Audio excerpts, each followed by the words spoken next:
মাসখানেক আগে দানা ছড়িয়েছিলাম, দেখেছেন কি সুন্দর নাস্টেশিয়াম গাছ তৈরি হয়েছে। ছাদে বাগান রূপ গার্ডেন চ্যানেলে আমি সবসময় চেষ্টা করি নিজে হাতে দানা থেকে চারা তৈরি করে কিভাবে স্বল্প পয়সায় প্রচুর পরিমাণে আপনি চারা গাছ, ফুল গাছ, বিভিন্ন ধরনের গাছ আপনি তৈরি করতে পারেন তার ভিডিও করার, এবং প্রত্যেকটি আমি নিজে হাতে যেটি করি সেইটি আপনাদের সাথে শেয়ার করি। এই নাস্টেশিয়ামের চারাগুলি বেশ বড় হয়ে উঠেছে, আর তো এখানে রাখা সম্ভব নয়।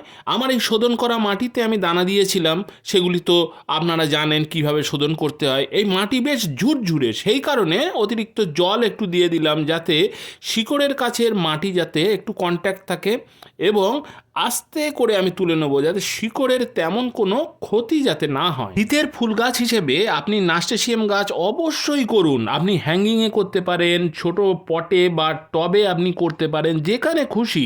এই গাছ তেমন বড় হয় না, প্রচুর পরিমাণে ফুল হয়। তবে খেয়াল রাখবেন, এই নাস্টেশিয়াম গাছ বসানোর জন্য আপনাকে কিন্তু একটু ভালো বা শোধন করা মাটি হলে একেবারে রিইউজড মাটি হলে আপনি মাটির স্বাস্থ্যকে ভালো রাখার জন্য আপনি ট্রাইকোডার্মা ভিরিডি এবং সিউডোমোনাস আমার মতোই ব্যবহার করতে পারেন। ট্রাইকোডার্মা ভিরিডি গাছের জৈব ছত্রাকনাশক, আর সিউডোমোনাস সমস্ত ধরনের ব্যাকটেরিয়া এবং রোগ প্রতিরোধী ক্ষমতা গাছের বৃদ্ধি করতে সাহায্য করে এবং গাছকে হেলদি রাখে। এই নাস্টেশিয়াম গাছের শিকড় কি সুন্দর গ্রো করে গেছে।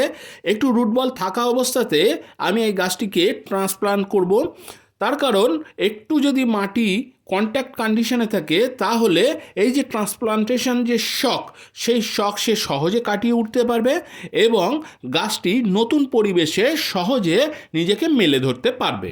নেও হয়ে গেছে, আর কোনো কাজ নেই। চারপাশ থেকে মাটি দাও আর ঝপাঝপ গাছকে চাপা দিয়ে দাও। না না না, আমি চাপা দেওয়ার কথা বলছি না, গাছটি ভালো করে সেট করে এইভাবে চেপে চেপে দিয়ে মাঝখানে সেট করে দাও। আমি এখানে গ্রো ব্যাগে করেছি, আপনারা টবে, হ্যাঙ্গিংয়ে, যে যাতে খুশি আপনি করতে পারেন, কোনো গাছ তো সেট হয়ে গেছে।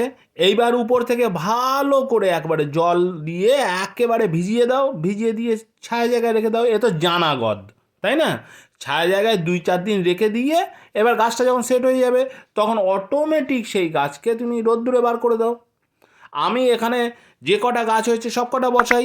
ভিডিওটা ভালো লাগলে অবশ্যই কিন্তু একটা লাইক দেবেন, আর চ্যানেলে নতুন হয়ে থাকলে অবশ্যই আমার চ্যানেলকে সাবস্ক্রাইব করে বেল বাটনকে অলে সেট করে দিন। তবে দেখা হচ্ছে নতুন একটি ভিডিওতে, ততক্ষণ পর্যন্ত টাটা।